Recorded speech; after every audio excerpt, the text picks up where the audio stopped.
За x квадрат дээр нэмэх нь a дээр нэмэх нь 6 гэж x нэмэх нь юу вэ? A дээр нэмэх нь 4 гэхдээ тэнцүү. Тэгтээ язгууруудын гэдэг шийдвүүдийн гэсэн үг тийм үү? Шийдвүүдийн квадратуудын нийлбэр нь хамгийн бага бахаар. Одоо A-гийн орныг 500 поwer гэж квадратуудын нийлбэрийг тоогаад байна шүү юм уу? Тэгвэл чинь A-гийн оронд хацсан хаарч юмыг тоодог юм бол дахиад нэг удаа гардаг тийм. Гэх мэт ингээд тоодог хамгийн бага хэрэгтэй болохгүй юу? Тэгэхэд бол A-гийн оронд хэдийг тавих вэ гэж асуудаг байсан. Ойлгомжтой. За мэдээж хэрэг Wheaton theorem-соор юу болох вэ? x1 дээр нэмэх нь x2 бол хасах a хасах нь 6 болно. Зааж байна. x1-ийг үржих нь x2 гэдэгт үзэх хэрэгтэй. A дээр нэмэх нь юу вэ? 4 болох хэрэгтэй. Wheaton theorem-с. За эхний тестийн хоёрлыг квадрат рушуучих юм уу болох вэ гэхээр x1-ийн квадрат дээр нэмэх нь 2-ыг үржих нь x1 x2 нэмэх нь юу вэ? x2-ийн квадрат тэнцүү энэ юу болж байна вэ? Энэний квадрат гэхээр a квадрат дээр нэмэх нь 12a нэмэх нь юу вэ? 36 болно. Ойлгомжтой. Энэ хэд вэ? A дээр нэмэх нь 4 байгаа тийм.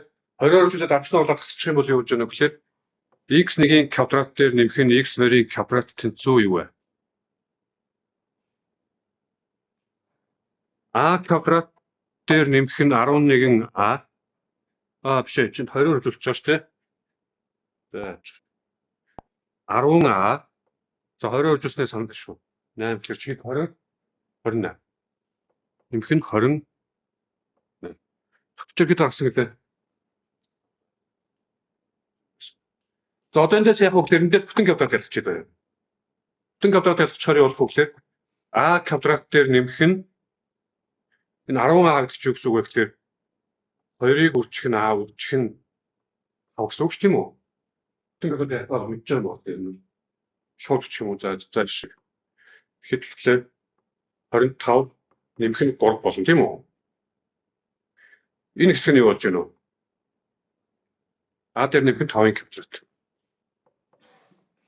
A дээр нэмэх нь 5-ын квадрат нэмэх нь 3 болно. За энэ удаа хамгийн бага байх хэрэгтэй байхгүй юу? Энэ удаа хамгийн бага байх хэрэгтэй. Тэгсэн чинь энэ бол ерөөсөө хамгийн багадаа t суултар авах боломжтой. Тэрнээс хойш авахгүй. Хизээш хасах суултахгүй. Хизээш хасах 10 суултахгүй тийм үү? Энэ хамгийн багадаа t суултар авах. Тэгээс дэше өөр яаж авах. Тэгэхээр хамгийн багадаа энэ t суултар авч болно. T суултар авахд юу гэсэн үг вэ?